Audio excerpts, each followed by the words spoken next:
گندا ہونے والی بات کی ہے پیٹرول کی قیمتیں بڑھا کے یہ وہ، تو گندا ہونا جو ہے یہ مجبوری ہے.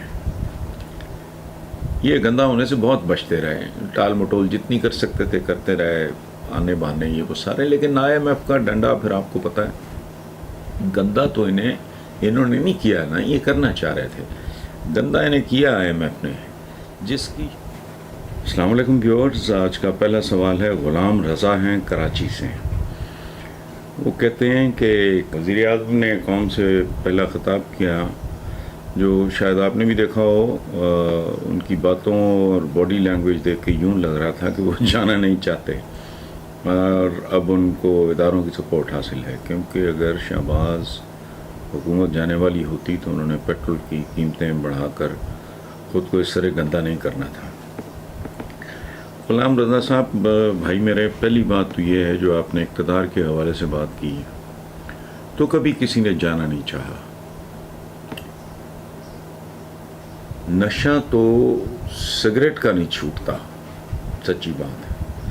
یہ تو اقتدار کا نشہ ہے جو مدتوں پہلے کرٹسیز یا الگ وہ ان کے منہوں کو لگ چکا ہے، تو چھٹی نہیں ہے منہ سے یہ کافر لگی ہوئی. اور سچی بات یہ، کوئی بھی نشہ چھوڑنا آسان نہیں ہوتا. اقتدار کا نشہ تو بہت ہی بھیانک ہے.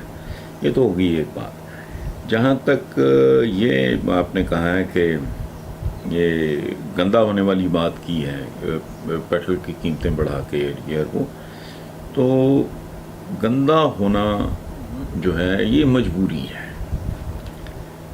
یہ گندا ہونے سے بہت بچتے رہے، ٹال مٹول جتنی کر سکتے تھے کرتے رہے، آنے بہانے یہ وہ سارے. لیکن IMF کا ڈنڈا پھر آپ کو پتہ ہے گندا تو انہوں نے نہیں کیا نا، یہ کرنا چاہ رہے تھے. گندا انہیں کیا IMF نے، جس کی شرائط مانے بغیر اب کوئی اور بھی دال دلیا نہیں کر سکتا. یہ ذہن میں رکھیں. ایک بات. دوسری بات، یہاں تک ملک کو لانے میں ان کا رول بہت خوفناک ہے. وہ اپنی جگہ پہ یہ اپنی ہی بیجی اور کاشت کی ہوئی کانٹوں کی فصل کاٹ رہے ہیں، اور کل اگر پیپلز پارٹی یا پرسوں اگر آتی ہے، یہی تو 2-3 ہیں لے دے کہ اس ملک کی بدقسمتی ہے، یہ کیسے کیسے لوگ چمٹے ہوئے ہیں. خیر کوئی اور بھی آ گئے تو اس کے ساتھ یہی کچھ ہوگا. اس لیے خاطر جمع رکھیں، یہ ہمارے مقدروں میں لکھے گئے ہیں.